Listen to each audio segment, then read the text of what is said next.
Hare Krishna. Today for the Amrit night, Okay. for Natarajan Babu, otherwise we are not listening.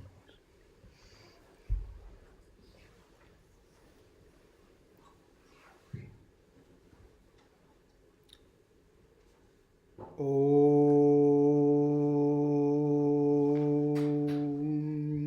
अज्ञानां तिमिरान्धस्य ज्ञानाञ्जनाशलाकया चक्षुरुन्मिलितं येन तस्मै श्रीगुरुवे नमः। श्रीचैतन्यमनोभीष्टं स्थापितं येन भूतले स्वयं रूप कदा मह्यं ददाति स्वापदान्तिकं। श्रीकृष्ण चैतन्य प्रभु नित्यानंद श्री अद्वैत गदाधर श्रीवासदि गौरभक्तवृंद। हरे कृष्णा कृष्णा कृष्णा हरे हरे, हरे राम राम राम हरे हरे, हरे कृष्णा कृष्णा कृष्णा हरे हरे, हरे राम राम राम हरे हरे, हरे कृष्णा कृष्णा कृष्णा हरे हरे, हरे राम राम राम हरे हरे। श्रीमद् भगवद गीता की जय।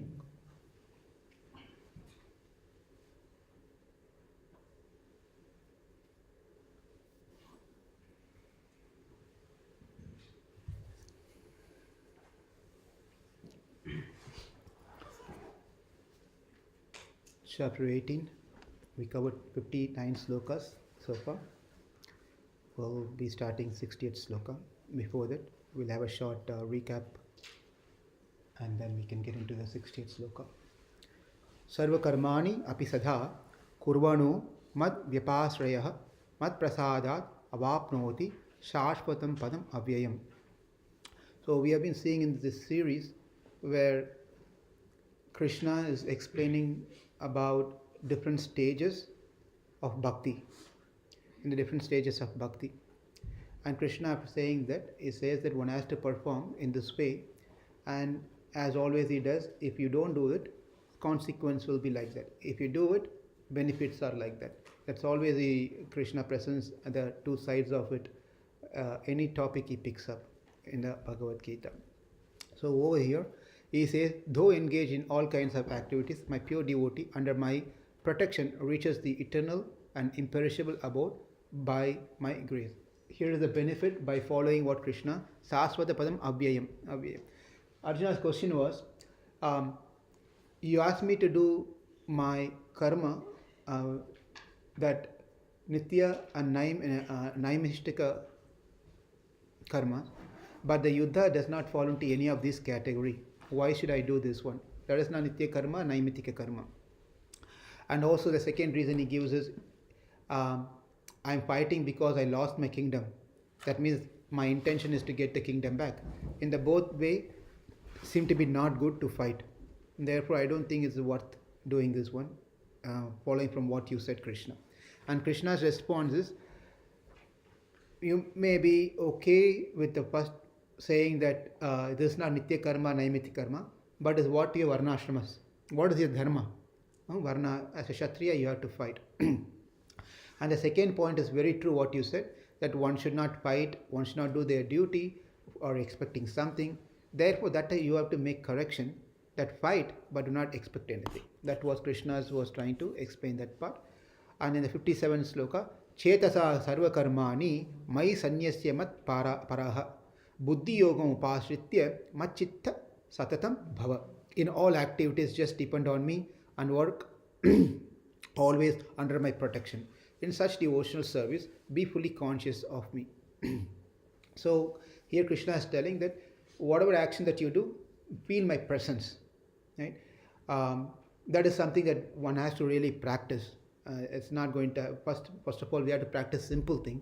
Then we can feel the presence of God. Right? We, for example, if you're eating, we don't even feel what we are eating sometimes. We just eat it. Sometimes we realize, did I eat that? Did you give me that one? Something like that. But we have to feel whatever the action we are trying to do, consciously do any action that we try to do. And when we start practicing little by little, like in everyday, day-to-day things, then in our dealings, our talks, and even driving cars, it could be very consciously you drive, safe, nice, like walking on the street, whatever. It's all have to be very conscious. So we are conscious being. So Krishna is telling, feel my presence. If you don't feel my presence, then it's not going to be very hard. When you feel my presence, then action gets much better. Understand, that person understands he is dependent on is dependent, and God is independent. God is independent, but he is dependent. Obviously, we can see a person who is very elevated in bhakti, God becomes dependent on the bhaktas, right? Like how we have been singing for this month on the Damodar month, where God is now dependent on his mothers to feed him, right? That's totally a very advanced stage of bhakta. Mother Yashoda and Devaki, like that, they're all. So that's been that we have to understand. Next is the 58th sloka. Matchittha. Now he says, if you don't hear to my advice, right? Matchittha sarva durgani mat prasada tarishyasi atachitvam ahankaram na shroshyasi vinakshyasi. Because if you listen to my word and follow accordingly, I will help you. Sarva durgani, all the impediments, all the obstacles, whatever it may be, I will try to help you to overcome all these things. If you become conscious of me, you will pass over all the obstacles of conditioned life by my grace. By my grace. So this is a very important two lines where Krishna clearly says obstacles is unavoidable. It's going to be coming. In what stages of our life you are, very advanced or you're practicing or whatever, obstacles are going to keep coming. But Krishna says, by my prasada means by my mercy. By my mercy, you will overcome that. So without God's mercy, one cannot overcome any of the obstacles. If you listen and follow my instruction, I will help you to cross over the obstacles. You can pass over the obstacles. If you, out of ahankar, who are you to tell me? Right? I can manage myself, I can do things myself, I have better plans, etc., etc.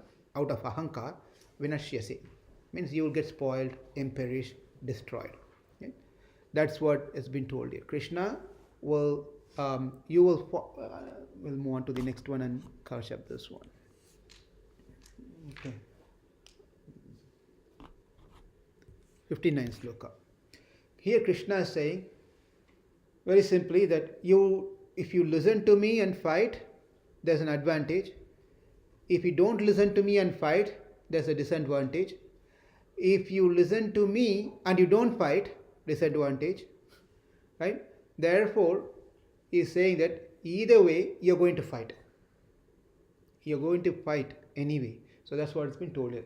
Yad ahankaram ashritya na yotsya iti manyase.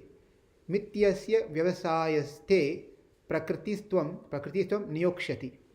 Here Krishna says that if you do not act according to my direction and do not fight, then you will be falsely directed by your nature.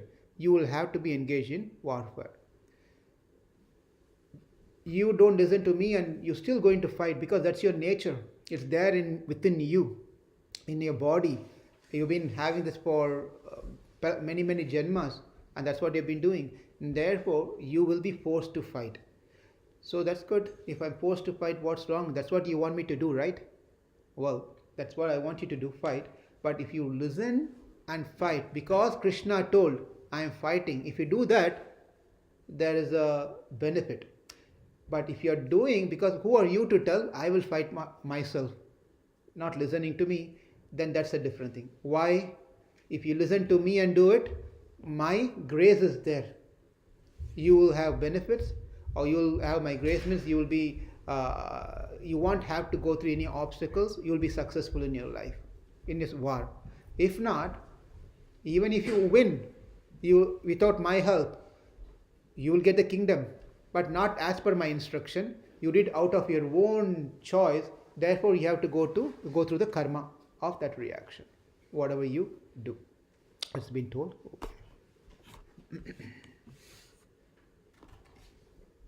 Okay, now let's get into today's sloka. Om Namo Bhagavate Vasudevaya. Om Namo Bhagavate Vasudevaya. Om Namo Bhagavate Vasudevaya. Swabhavajana Kaunteya. Nibaddhasvena karmana. Kartum nichase yan mohat. Karishyase avasyopi tat.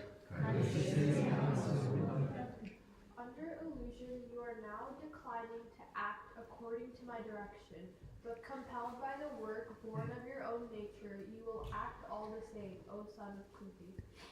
So, because of this, whatever you have, you're just refusing to accept my instructions. But understand, you will be really forced to fight because of the vasanas that you've been carrying for many lifetime. Because how the vasanas carried, one life to a time to another lifetime. Accordingly, one gets a body.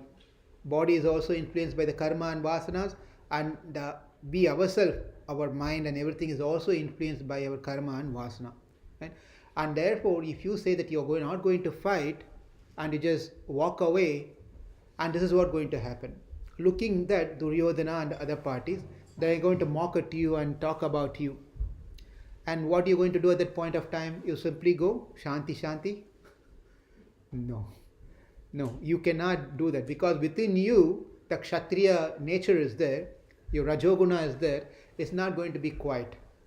It's going to provoke you, and obviously your body is also influenced by the Rajoguna, therefore you will go back to fight. This is what's going to happen.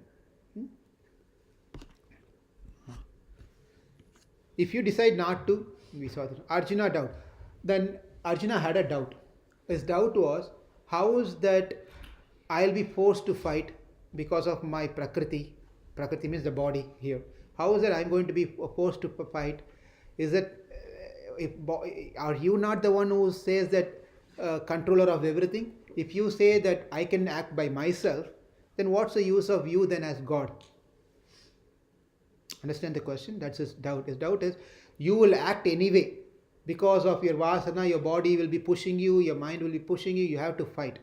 If everything is going to happen by itself, then what's the use of you then? God, if you have no control of any of this thing, what's the use of you? So this is a beautiful section that's coming up next sloka. So this is just a seed for the others next sloka that's coming up. Okay, Arjuna's doubt. How is that you will be a watcher? Because Krishna's thing is, if you don't listen to me, you're going to fight anyway because of the Prakriti, and at that point of time, I'll simply become a watcher.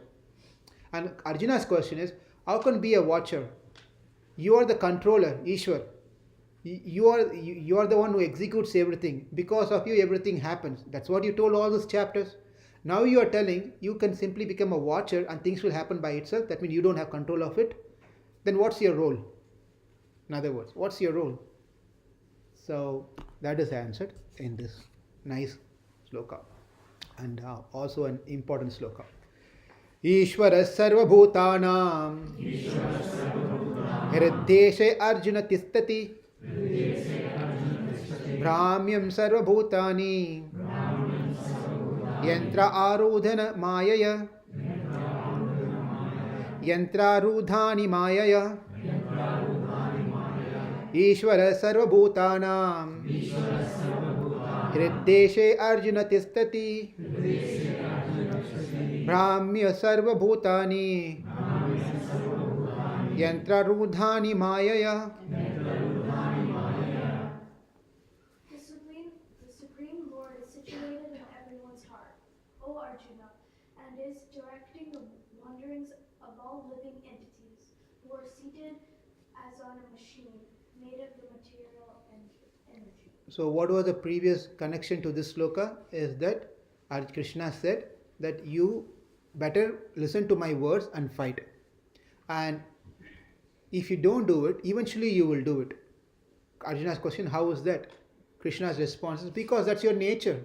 And because of your prakriti, your body and you are designed like that. And it will force you to do certain action. And you will fight. So Arjuna's question is, then what's your role? If everything is happening by itself because of the karma, because of my vasana, because of the influence of the prakriti, body, then why God? Why I have to go to temple? People ask, right? Why I have to go to temple if everything is happening by karma, because of my karma? Right? If everything is happening by karma, then why God?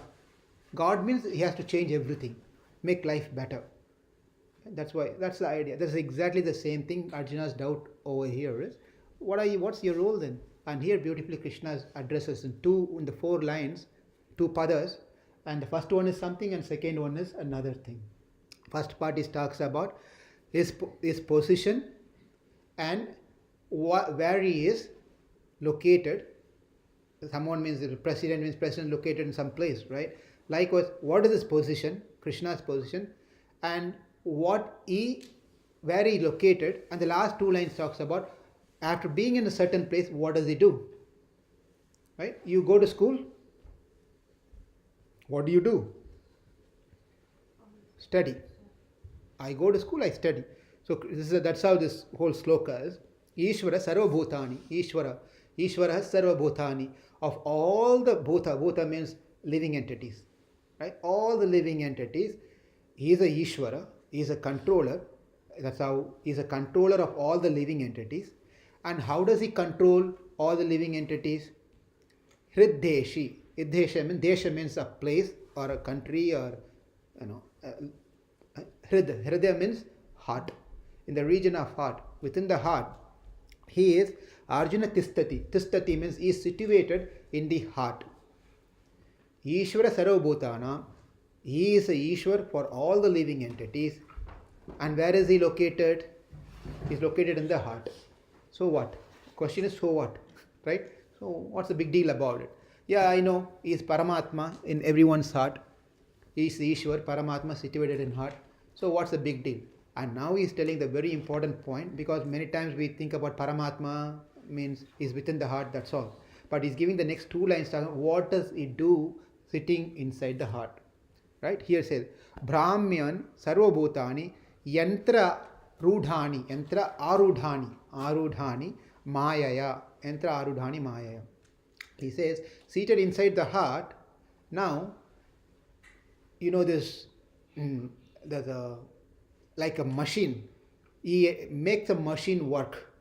In other words, you go to this any of those circus or all this Six Flags or whatever, they have a big ferry wheel, big wheel, and then you go and sit inside that, and the wheel goes round and round and round. But then inside, down bottom, there's one person operating the whole thing. It speeds up and reduces, and when to get a person out of it, when to load another person. So he is controlling everything. Right? Like that, Ishvara Sarvabhutanam is situated in the heart. Hriddeshe Arjuna Tistati. Tistati means situated inside the heart, that Ishvara. And then he does this machine. This machine is a Prakriti. Right? He makes this machine work. He makes this machine work. And is so wonderfully, he does it Mayaya. Does it very wonderfully that even bewilders us. We are totally bewildered. This bewilderness comes because of he is present in our heart, and he just bewilders us, wonders us. We are just makes us so much engaged into certain activities, so much makes us busy, and we forgot about everything else. Where it happens from? From our heart. And where are we situated? In the heart. Where is that Ishwara situated? In the heart. And why heart? Why not Ishwar Paramatma is not situated in kidney? Lung? Maybe won't have a lung problem. Kidney problem. Is God situated in heart? Is he not situated in lung, kidney, all those, whatever the parts of the body that you can think about? All the time we hear it, God is situated in the heart, right? So why is not situated in lungs? Why is not situated in some other part of the body, in brain, in my eyes? Why? Question is he not situated in lungs, kidney, eyes, mouth, nose, ears? He's everywhere. Exactly. He is situated everywhere. obviously situated here. He has his prominent place where he is situated in the heart, right? But he is everywhere. Right? Otherwise, none of these organs will function by itself. His presence is very important. His presence and his energy is spread all over the body, right? So, why it is said in the heart region? Where does the thought starts from? People usually think from my brain, right? But the thought process starts from the heart. Because only the conscious being can think. The unconscious being cannot think. Because once the life is gone, all the organs are still in the body, but of no use.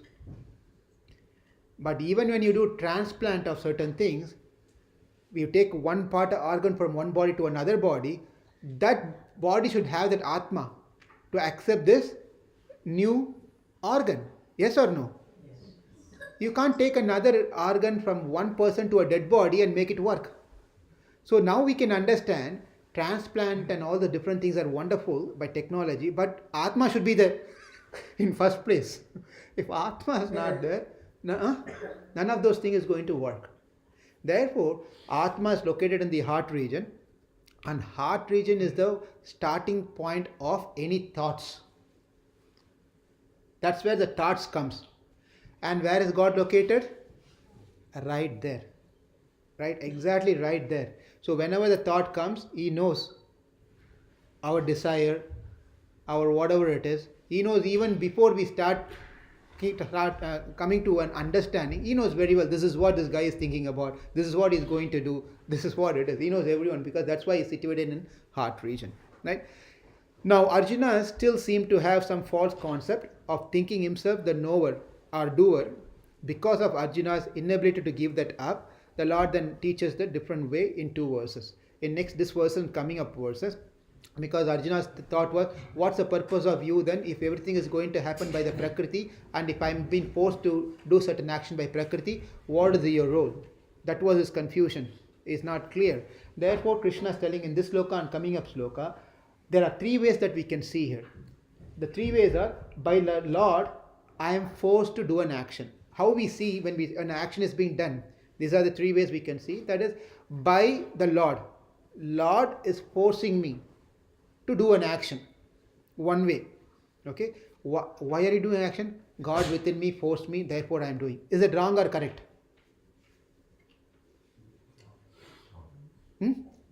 Okay, reserve your answers then. Or let's talk. Go to the second one. Due to my karma, under the supervision of the Lord, I am performing an action. Correct or wrong? Again, one more time. Due to my karma, whatever karma I did, now God is watching. And under His supervision, I am forced to do some action. Correct? True or false? True. Okay. The first one, true or false? False. Okay. By the Lord, I am forced to do action is false according to you all, right? Okay. Third one. Let's go to the third one. When I act as per my karma, the Lord sanctions. It is just the words put here and there. But all 3 are correct. All 3 are correct. It's simply the way it's been framed, the sentence, that's all. Okay? Think about it. The Lord forces me to do this action. Yes, He forces you. There's no doubt about it. But the question is, why He has to pick someone and force that person to do it? Now another answer comes. He is not going to simply force you, but the answer is correct. He forces you. That is not wrong. It's true. But the addition to that is, because of my previous karma, God is watching when I do reaction of going through the reaction of that karma. He says God watches. Now the third point is, He sanctions my karma, which is getting executed now, which is all true. So this is how we can see all these different ways of seeing when an action is being performed. Okay, is it clear? Okay. Now, why only heart? We saw just now this one. That means He is not present everywhere. We saw that already. He is present everywhere, throughout. in every bits and pieces, God is present. God is present. God is present by himself. Here's where the difference is. God is present where in each and every thing that you can think, God is present by himself. In my body, I am not present everywhere. One more time.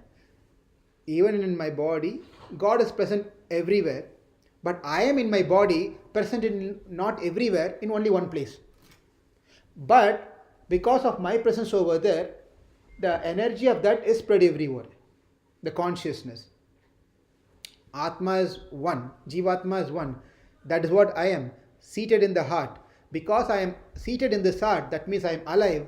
Therefore, that consciousness spreads all over the body. Makes me a living entity. God is also present over there, and God is present everywhere. That's how the Jivatma and Paramatma differs. Jivatma and Paramatma differs. Therefore, it is prominently mentioned here that the Lord present in the heart to action and execute them based on the karma. And what he does seated in the heart, now he executes the karma of that particular Atma. Okay. In this way, we can tell God is cause and he is behind the scene doing everything. The living entity, due to karma, accumulates for several lifetime, several things. It accumulates several things, and which is covered by the avidya, the ignorance.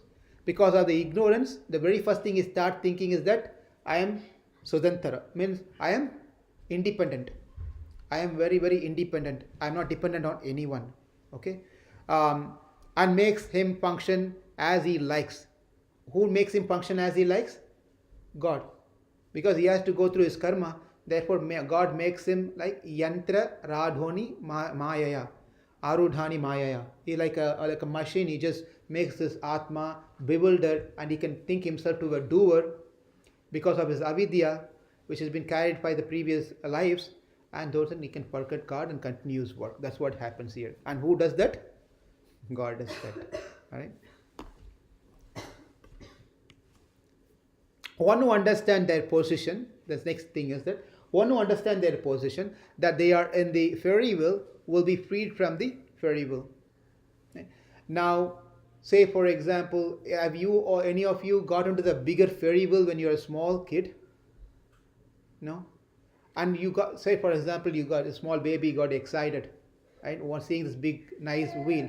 It got into the wheel, not knowing what's going to come up, consequence. After getting to the wheel, it goes to the top, and then the things start moving a little faster and faster, faster. And then this baby wants to get out of it. What does it do? Right? Cry out. The only way the baby can get out of this place is not to jump out. It's dangerous.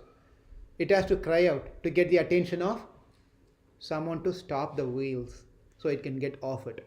Okay? This person understands that I am in this yantra, this body, and I have to cry out. I have to cry out. That's the only way I can get out of it. Maybe that's why we're not crying, I think. What in case I'm just now getting into my life and this guy is telling cry out, get out of this body. What will happen to my family? Maybe I'll reserve my crying for after a certain period, right? So God also knows very well. Our cries are all like crocodile tears. It's all seasonal and it just comes and goes like that. But it's quite interesting or important that we should understand how serious life is. We have to call out the name of God. And I just want to share something, just remembering now. This last 3 days back, I went to the court, West County Court, because I have to got this ticket for not registering my plate. I forgot to register, so I got a ticket. It's the very first time I'm going to the court here, and it was very, very provoking. It was really nice. I went there. There was at least 40 people standing outside. I didn't know all these things. It's the very first time, right? So I also went and stood behind in the queue. And door was closed, and they're passing this this paper and pen to write the name and birth date and everything. It was coming to me. I wrote my, as usual, I saw because everyone was giving to the person next. So I gave to another person.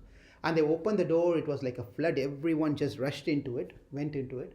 And I saw, and it was a big hall, and there were at least 100, 150 chairs.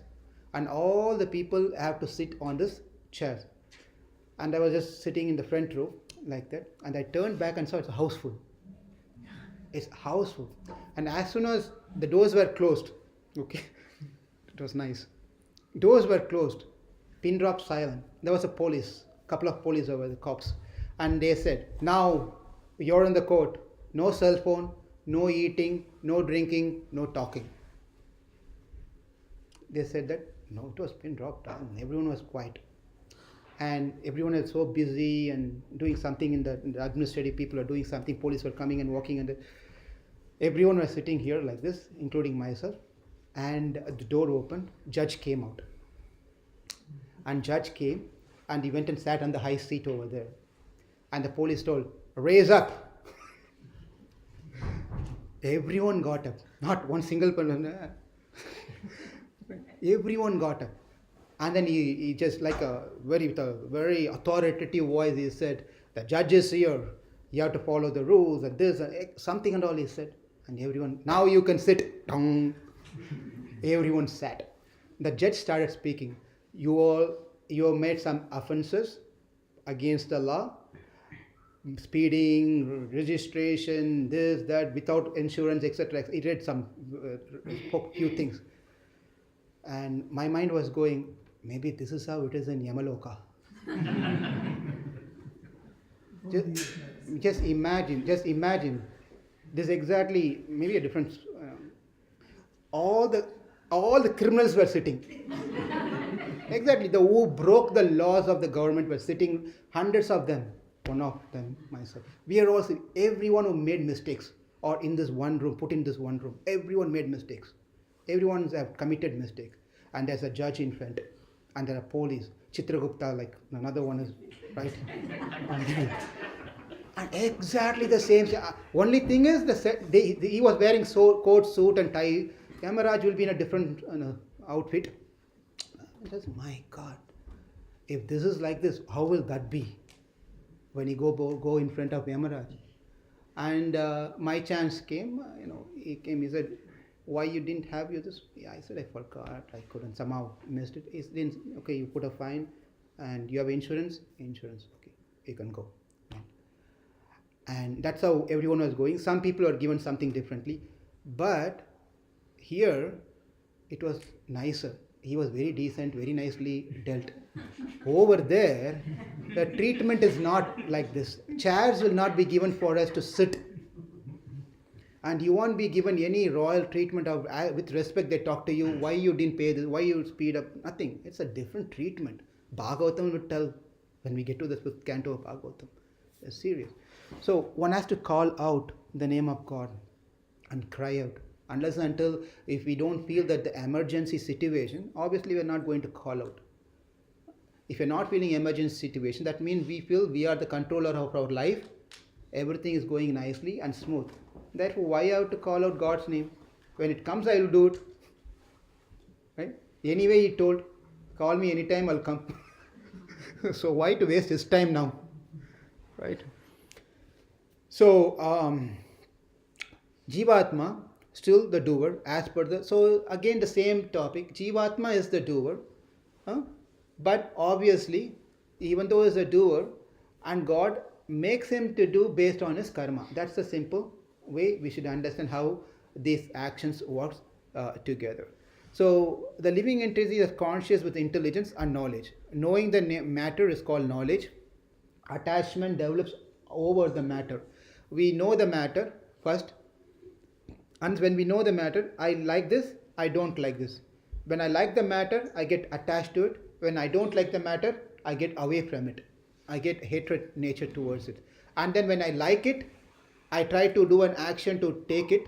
When I don't like it, I do an action to be away from it. Either way, we do some actions. So therefore, while we keep doing this repeatedly, liking and disliking, keep on doing this repeatedly, that gets registered within us. And that becomes our nature, that becomes our vasana. Because of that, we try to again continue and do the same side of liking and disliking in next life, in next life, in next life. That's what keep doing. And then that is being executed. When those things happens, God watches and let the things happen. Unless and until one realizes that I'm just doing all this thing because of my karma and the vasanas, I need to correct myself and get to a good program, not to this default program. I have to change my program to something else. Changing to something else means changing towards God, shifting our thought, shifting our action, shifting everything towards God. When we turn towards God, until it is becoming very difficult for me, I'm trying life after life after life after life to change my consciousness, change my behavior, change. It's becoming very difficult. Therefore, I need help. The person who reaches out for help will get help. The person who doesn't want to reach for help, obviously they, out of ahankar, they do certain actions. If you don't want help, where are you going? Obviously, you don't need to blame God, because you are the one who refused to take help. Okay. Now, Ishvara Sarvabhutani, right? Ishvara Sarvabhutani. Ishvara is meant specifically, we saw in the previous middle sections of the Bhagavad Gita several times. See, Ishvara is Krishna himself, no other God. Is very clearly quoted in many Upanishads and then other quotings over here. So this is for our reference. Even in Bhagavad Gita in the 15th chapter or 15th sloka also, Krishna said the same thing. Okay, who is that Ishvara? Over here is telling Ishvara. Who is that Ishvara? Sarvasya chaham hridi sannivishtaha mata smriti jnana apohanam cha. Sarvasya aham. I am situated in the heart. Over there also he mentioned the same thing. Remember this? 15:15. And he is the one who keeps remembrance, gives the knowledge, even the forgetfulness, everything comes from him. Same thing over this chapter also, right? The same sloka is quite very related. You can see over here. Matah sarvam pravartati. Maham patah sarvam pravartati. So this is also from 10th chapter, 8th sloka. Like that, some of the slokas, you can all refer this later. Okay, moving on to 62nd sloka. Any discussions, questions at this point? Let's move on. In Bhagavad Gita, in the 66th sloka, which we are going to see, the key sloka, the Sarvadharman sloka, that is a sloka of surrender. But that is not the only sloka where Krishna speaks about surrender. This is also another one. Okay. Tameva sharanam gaccha sarvabhavena bharata tat prasadat param shantim sthanam prapsyasi sasvatam. O silent but surrender unto him utterly. By his grace you will obtain transcendental peace and supreme and eternal abode. Again, we should be very clear, not to get confused. Tameva, tat prasadat, means tameva, surrender unto him by his prasadam. Right? Why is talking about who is that he and all those things we already discussed several times. And Krishna languages is like that. That's how he speaks. Right? So tade tav eva sharanam gaccha sarva bhavena bharata tat prasadat param shantim sthanam prapsyasi sasvatam. If everything is driven by the body, then there is no way for me to get out of the situation. So again, Arjuna's confusion is, if I'm forced to do action by the Prakriti, by body, I don't want to do it, but I'm still forced to do it, and I cannot escape out of it, then there's what is the solution for this one? How can I get out of this one? What am I supposed to do? Right? Therefore, Krishna's tam eva is that by His mercy. Tameva means by that. Surrender. By surrendering to God, Krishna, it becomes easier. Surrender at the feet of one who is situated within the heart. Now you know in the previous sloka, Ishvara Sarva Bhutanam, Hriddeshe Arjuna Tistati. God, Krishna is present in the heart. When He is present in the heart, why is present in the heart? He controls, He takes accounts of everything. He sanctions the action that the Atma wants to perform. All those things He does from within. Therefore, we should understand whom we have to surrender at this point to get out of this difficulty of not able to control the Prakriti. Right? Therefore, one has to surrender to the Paramatma within us. So He makes it easy for us. And He is the only option, because He is the only one who can give moksha. And why only I have to surrender to Krishna within the heart? The other answer is, only He is Paramatma, no one else is Paramatma. And being a Paramatma, He is the only one who can give moksha, and He is the only one who can help us to get out of this one. Right? Therefore, no other option left for us. To one who is great, at the same time very kind. God is great, at the same time is very simple. God is great at the same time. Very easily we can understand is, if you're a great person who doesn't want to be in a simple place. If you're great, in a society, you are a position, you have a big in the name and fame and etc. And you won't see that person anywhere and everywhere. Very rare to see that person. Very hardly you will see it. Whereas in case of God, He is great, but He is everywhere. He is everywhere. Only we are not able to see, but He is everywhere. And moreover, He is situated in everyone's heart itself, inside the body. And we all know, we all look very beautiful, we think anyway, handsome, whatever, only because of our external appearance. 0.2 millimeter inside, tear this and go. How beautiful then we will know. Right? We just tear off this outer covering and then see how we look like.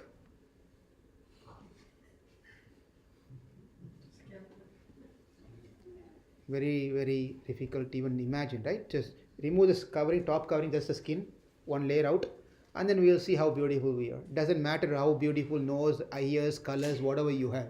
Just remove that layer, one layer. And you will see it's the same case with everyone. And God is present within us, irrespective of how bad we are, even by quality, even whatever inside, stuff we have inside, but still He is situated. That's His greatness. That's His greatness. One who is Swami for everyone, but affectionate in nature and link. If a person is great, usually their behaviors will be different. In this case, God is great, at the same time is very compassionate to all. Those are some of the things we can understand, that why we have to surrender to God. Now, Sarva Bhavena, accept and approach as something is not right here. Okay, as everything. Sarva Bhavena, accept God as everything, as a father, as a mother, as a guardian, as a goal, as a mean, as a food that we eat, drinking water, everything can be considered as God, as His energy, right? As His energy. Give away the mentality of being independent and accept dependence unto me. A person should remove this, I am independent. I'm not independent. I'm totally dependent on Krishna, God. That's the mentality one should always develop. Once we have that idea, once we have that consciously, God, I'm dependent on God. When you are dependent on God, it is whose responsibility to take care of us? That's how the children, we all grew up, right? Whose responsibility to take care of you, paying bills to your schools and classes and dance class and singing class and all these classes? Is that your responsibility? Do you remember when to pay? Do you remind your dad and mom, today is a month, you have to pay your tuition fees? Maybe you'll tell after some minute, not now, right? You don't know. Who takes care of all those things? So you're dependent or independent? Because you are dependent, it's whose responsibility of taking care of you? When you become independent, whose responsibility is that? Yes. Therefore, what is better to be?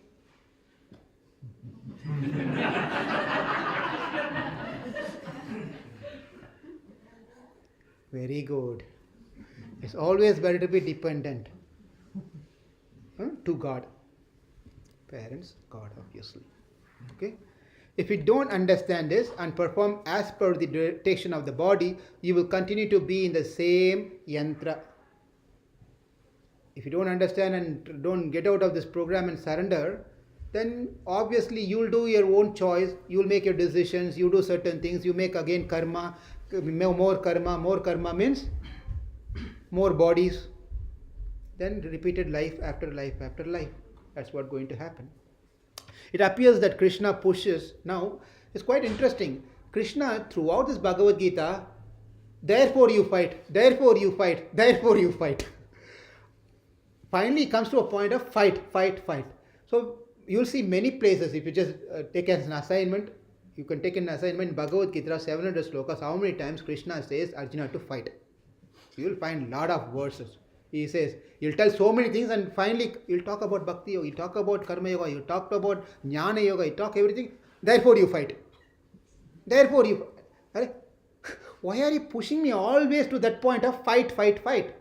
Looks like Bhagavad Gita is nothing but to encourage fighting. Encourage fighting. Your brother, sister, read Bhagavad Gita. What Bhagavad Gita teaches? Fight with brothers and sisters.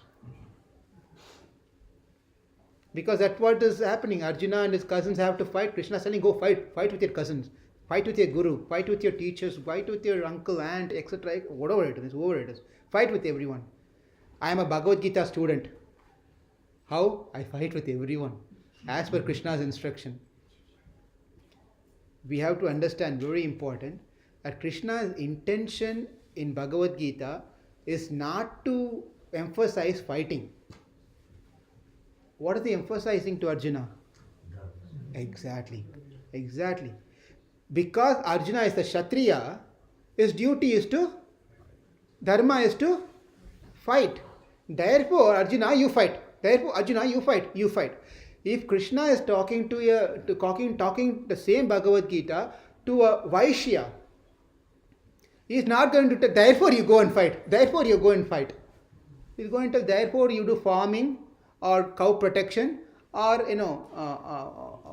Vanijiam means business. Yeah, business. That's what he is going to tell. Therefore you do business. Therefore you do this one. That's how it is. We have to apply proper intelligence and understand. Krishna is trying to tell, do your Varna Ashrama Dharma. Varna and Ashrama Dharma. That's what Krishna is trying to drive in Bhagavad Gita.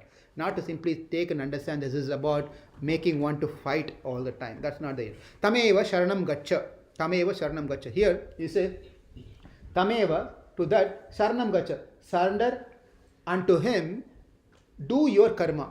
By doing a karma yoga, one perform karma yoga by surrendering to God. One perform jnana yoga by surrendering to God. One perform bhakti yoga, surrendering to God. The surrender is in all aspect in any yoga that we take. One has to surrender. Right? Here's the point. One can still perform karma yoga, jnana yoga without surrendering. That program is self-program. They are also following exactly what the Shastra says karma yoga is followed. But I am doing. They are also following that one. But the other person, I am doing karma yoga, but I am surrendered to God. In that way, what happens is, your karma yoga program or jnana yoga program or bhakti yoga program will be successful because of the help of God. In this program, which we minus God, it's not minus God, we are doing by God is present obviously, but it's not surrendered, but it's continuing to do a karma yoga. It will also work, but it's going to take long process, many lifetime. It's going to be quite difficult and challenging, right? Sthanam means a place. Sthanam prapsyasi sasvatam. By doing this way, you will get a place, Shashvatam. Shashvat means eternal. Shashvat. Eternal sthanam. Eternal sthanam. Means you'll get a place which is eternal. In other words, you'll get Vaikuntha. Vaikuntha is the place which is eternal. No other place is eternal place. Right? You all know that, right? Why the other places are not eternal? Karma, you come back. Because Vaikuntha is beyond the three modes. Everything else is under the three modes. Three modes are Goodness, passion. ignorance. This is all made of these three modes. Vaikuntha is not made of any of those modes. Mode free. Right? Therefore, we will go to that place. And there are different schools of thought. They say, what is the sthanam? Some say sthanam, you don't need to go to a place called Vaikuntha to get moksha. Okay? As soon as you Jivan Mukti, it's called Jivan Mukti. Once you realize at that very spot, wherever you are already liberated. That school of thought is called Advaita philosophy. According to Advaita philosophy, also same thing, that you don't need to go to a place called Vaikuntha, and the very spot you will get moksha. Your liberated soul already, Jivan Mukti. Okay? Or some say that Sushma Sthanam, there is some subtle realm. It's a very subtle realm. They don't give a name. It's a subtle realm. You'll go to some place which is beyond this material thing. And some say Vishnu Lokam is also part of the material world. You may go there. So these are schools of thoughts are there. None of those things are right, because Krishna is speaking very clearly.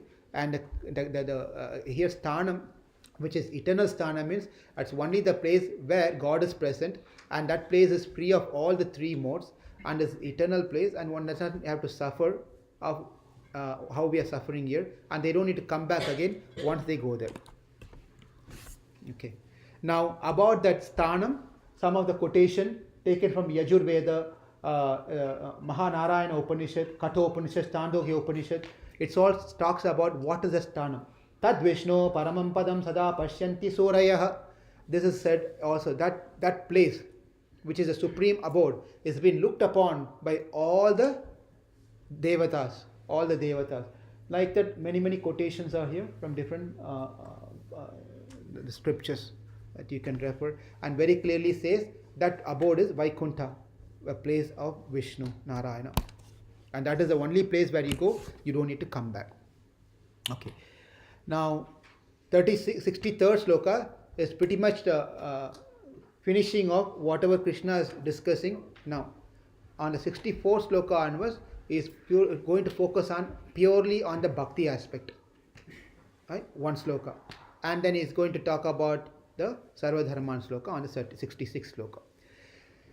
Iti te jnanam akyatam guhyat guhyataram maya vimsriyatyat aseshena yata icchati tata kuru. Now after telling all these things, what do you say? You tell all these things, advice and everything, finally you say, do whatever you want to do. After the end of our Bhagavad Gita, what we are going to tell, how we are going to finish the Bhagavad Gita? Yata ichchati tata kuru. Means, now we spent 4 years of Bhagavad Gita, do whatever you want to do now. This class is very good. If we end the class like that, this is the class we want to hear. This class is not forcing anything, they are not trying to promote something. No, whatever you want, you do. And Krishna is also finishing Bhagavad Gita telling, whatever you want, you do. How nice this Bhagavad Gita is, see. But we'll understand that's not what he's saying as we go deeper into the meaning of this one, right? Iti means thus, so far. That one word, Shabda, iti, covers the entire Bhagavad Gita. So far, thus, I've explained everything that you need to know. There's nothing you don't know now. You know everything, right? Any Sastra is all covered in what I said now. Any Vedanta, it is covered in this one. Anything, Upanishad, that is also covered in this one. The meanings of, the essence of Puranas and Itihasas, covered. Everything is iti. Starting from the second chapter onwards until this point, everything is covered. Jnanam. What's jnanam? Knowledge. Huh? Knowledge of what Krishna, what are the different knowledge Krishna spoke about? Karma, jnana, bhakti, all those different he spoke, different jnanas he gave. These are the three things mainly in Bhagavad Gita. An additional bonus also he gave, two things. Main topic is karma, jnana, bhakti, and then you buy 3 to get bonus free. What is avatara ragasya? The secret of his avatar. Which chapter is that? Now you should just tell the answers. Tak, tak. Huh? Avatar, huh? Avatara. Fourth chapter. Fourth chapter he says. Right? He said the fourth chapter, why he appears, what purpose of his appearance. Paritranaya sadhana vinashaya dushkritam, those things. And then in the 15th chapter he talked about Viddhi, Purushottama Vidya, right? Purushottama Vidya, the 15th chapter. These are two chapters, very important chapter, which is a bonus chapter beside what Krishna. So Krishna is saying, I told you about these things also. Now the knowledge of, like for example, Vaidya Shastra, Bhautika Shastra, Artha Shastra, different Shastras are there. And these are all how one can be successful and gain some material things in this material world. Those are the Shastra. That's also Shastra. But that's all helps. It's nothing as secret. It's open. It's all, you can get this knowledge is available. So these are all Vaidya Shastra, Artha Shastra, Nidhi Shastra, Jyotish Shastra, and Vastu Shastra, and all the different Shastras that you can think about. These are available. These are available. There's nothing called a secret. Now that's one type of knowledge.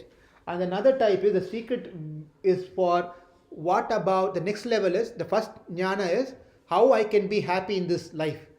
That's the first level of knowledge one try to cultivate. We try to make our children, hey, you study this one, you join this class, you do this one. And why you're telling all those things?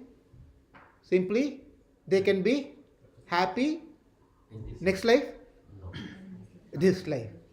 Is there anything great about it? Is it not all the parents and everyone is doing? You're not doing anything special differently. That is the knowledge that we try to cultivate or we try to give to others. There's another knowledge, second level knowledge. That's the first one, basic. And the second level knowledge is they're thinking about what is after death. What is after death? I'm working only on the current life. And I know very well there is life after this. If life is after this, where am I going to head? Where am I going to be situated? What am I going to do next after the death? Oh, there's a place called heaven. There's a place called Pitruloka. There are certain places. Chandraloka. Some places are there. Maybe we should go there and enjoy.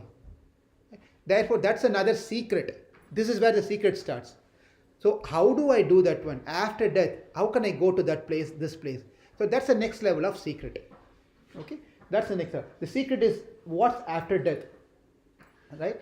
One receives that from the Vedas, and that is also not accessible to everyone easily. We all know there is heaven. So do we know how to go to heaven? We don't know, right? We don't. We need to approach, it's a secret. We need to approach and learn how to go to heaven. There are certain things one has to do, and that will get to heaven. That's a secret, guhyam. But guhyam is secret. Guhyattara means extremely higher degree of secret, right? Higher than the ordinary guhyam is to understand the subject of Vedanta, and it is very difficult to understand. This can be understood only through the wise people. This is better than the previous because this one deals with Atma, not with anything else. The other things are all deals with body. Even though this person after death thinking about next life, again he's thinking about how I can enjoy with a different body in heaven. He's always body conscious, how he can enjoy life. But then not think about the Atma. Whereas Guhyattara means where this person start thinking about Atma. What is more about that? What's the secret about it? So Krishna is telling, I've also in Bhagavad Gita told you about that. That is also covered. That is also covered in this Guhyattaram. Highest is that not just understanding self, and enjoying the self, but to understand the Supreme Lord, His qualities, one's relationship, our relationship, His kindness, etc. And to understand the means to attain the Supreme Lord and serve Him. That is what the purpose, that's what we need to do. Establishing the relationship with God and understanding that to be the real and extremely a secret one. And how can this secret be received or understood? From a wise person, from a right guru, one we can understand these things.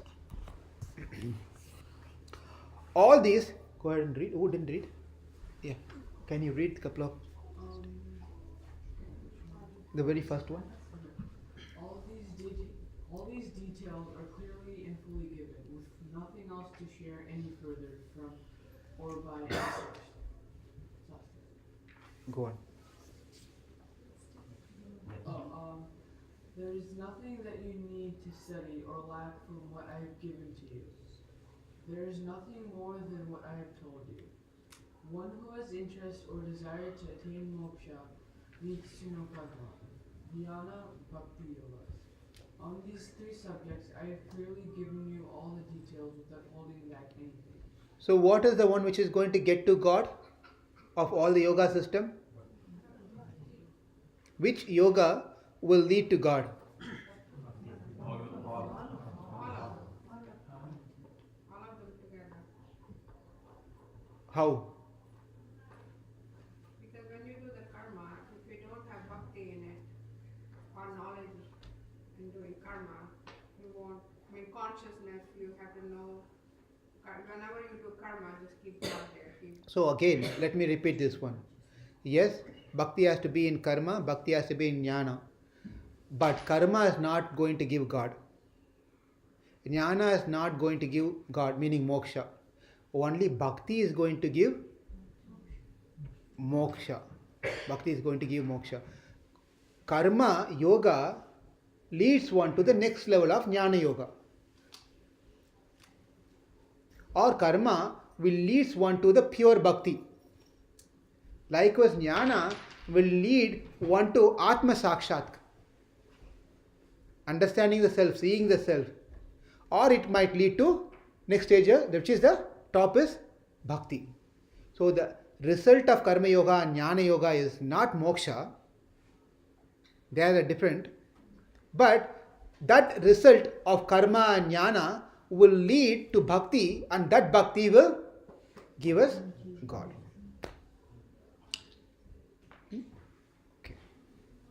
Okay, therefore it is important for us to understand these differences very clearly and act accordingly. At any case, do not give up fighting. If you take up karma yoga, do fight as duty. If you taken path of surrender, unto me, and Krishna is trying to tell, if you've taken karma yoga, then you have to fight, but you fight in the proper consciousness that you're surrendered to me.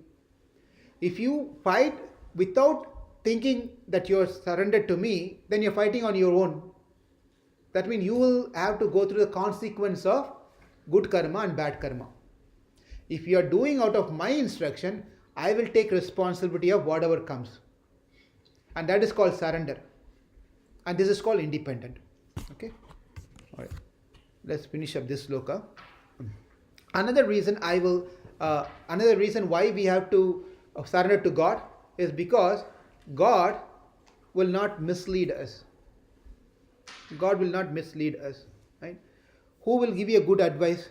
Who will be the best person whom you can trust and get good advice?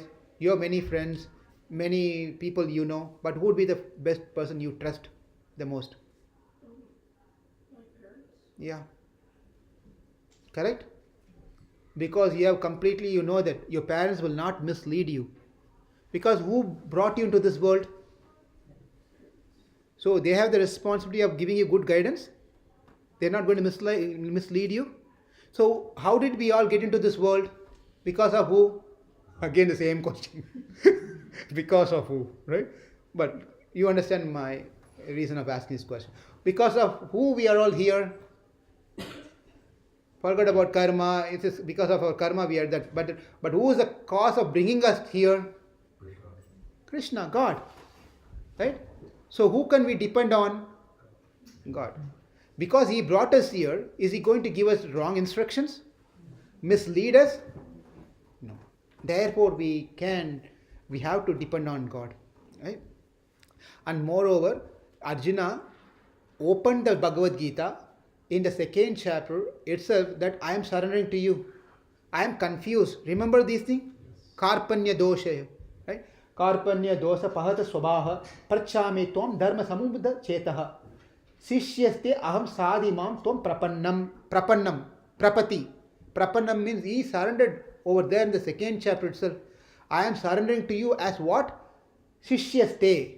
Shishyaste means I am your disciple. I am your student. I surrender to you because I am completely lost and confused. I don't know what I am going to do. I don't know how to make decisions now. You please help me. In the second chapter, Arjuna surrendered to Krishna. And over here in the 18th chapter, we should not have any question or doubt when Krishna says, surrender to me.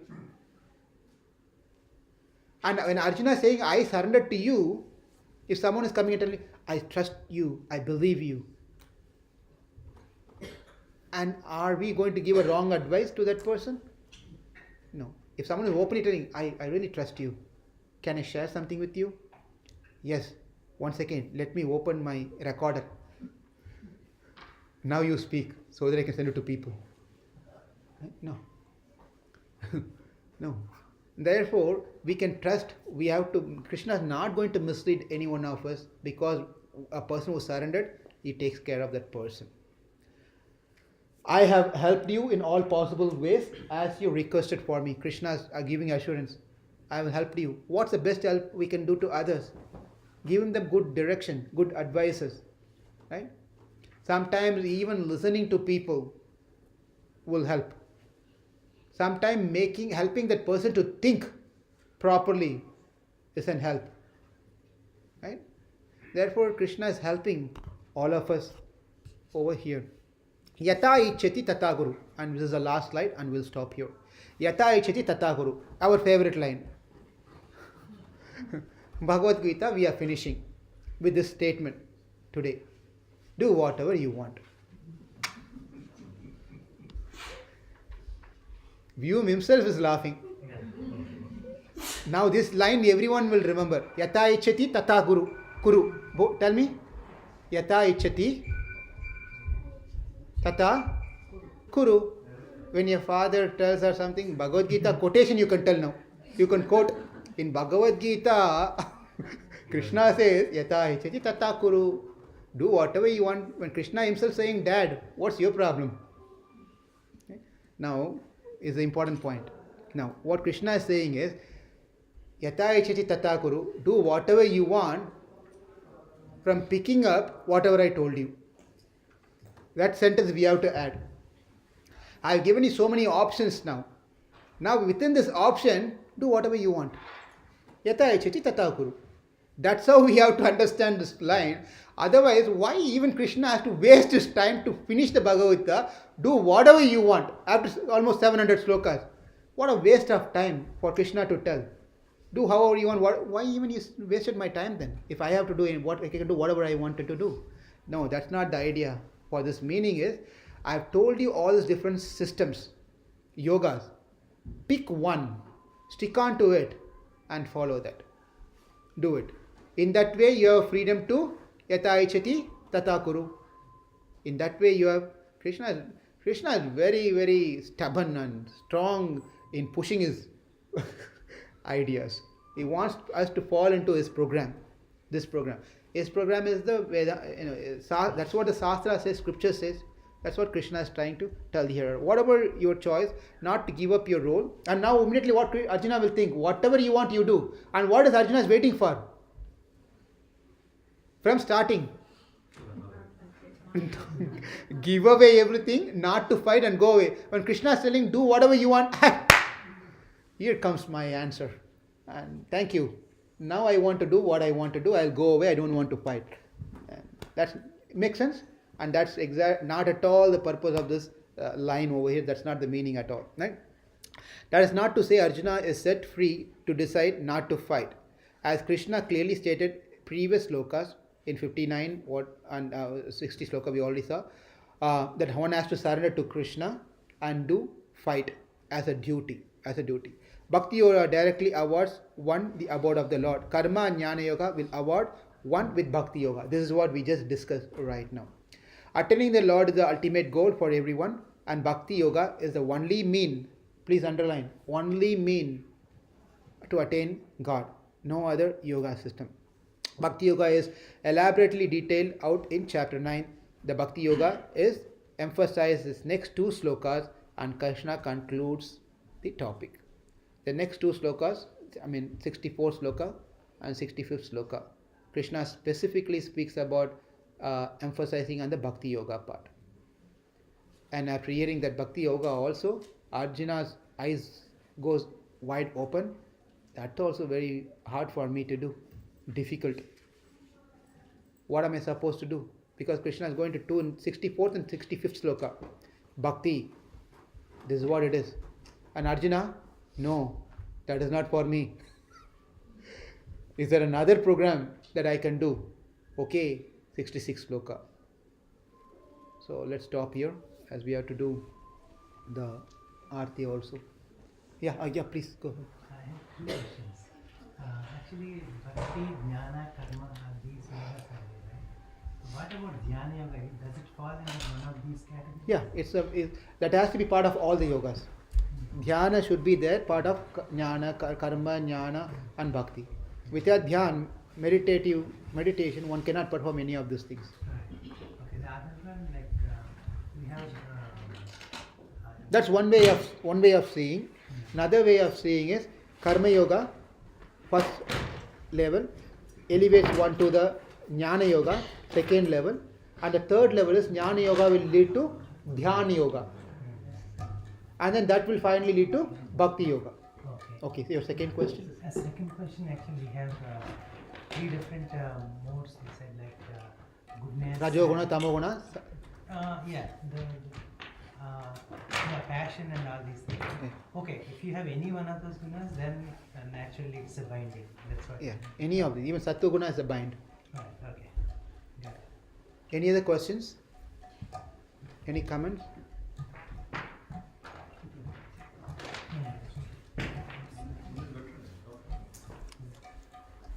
Go ahead. It's okay. No, that's all right.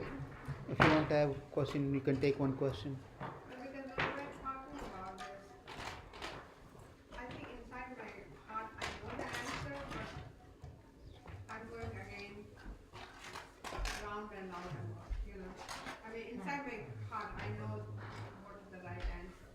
Like I'm just thinking that, okay, I know we have a free choice to do karma, and that each of us getting the reaction from the karma when we're I think we can pick up next.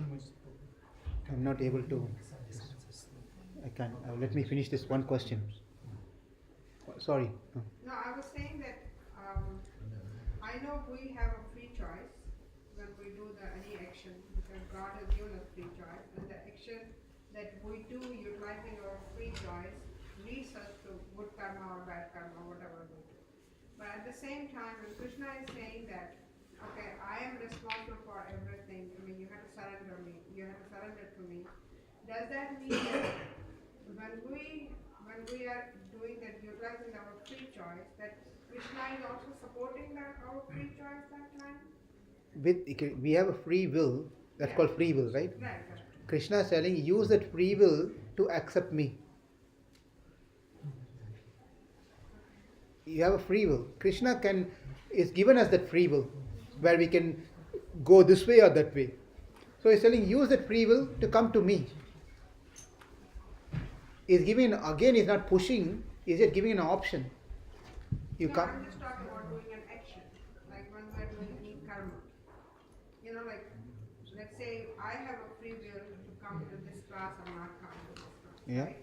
So that choice is given to me. But to make that choice, is Krishna also behind that when I make that choice? No. He has to be behind that also. He is there at the very first time. He is just is just a he just stays with no action. He waits for the Atma to make a decision. After the decision is made, then he makes it execute. He executes the decision that's been made. He helps that to happen. So the decision and desire and decision should be made by the Atma. Once it is made, he sanctions that part. He has to sanction that part. If he doesn't sanction, that will not happen. That's when he comes to the second, and in the second stage he comes. The first stage, he just be a watcher, observer, letting us, giving that free will to make decisions and choices in our life. Once we make the choices and decisions in our life, then he sanctions that one. The sanction is based on our karmas So and when- vasanas. When we're executing our free will, so he is not there, in a way. He just lets, He's not. It's not that he's not there. I mean. He's there. He's not. He's a watch. He's just watching. It's not He's just watching. That's all he is. He doesn't interfere in the choices that we make. That's the purpose of having free will. Not that he cannot do it, but it doesn't make any sense if he wants to interfere in our choices. Then whole program is changed. Then there's no free will. We all become like a robo in the hands of God, and that's not what he wants to do. He wants us voluntarily surrender to him, accept him, make the choice. So he's always present. In what stages, that differs. The first stage, he just watches. Second stage, he approves it. And third stage, makes it happen. 13th chapter B, Upadrashta, Anumanta, Exactly. Bhakta. Exactly. Okay, we'll stop and we'll continue the discussion next class. Thank you all. Hare Krishna.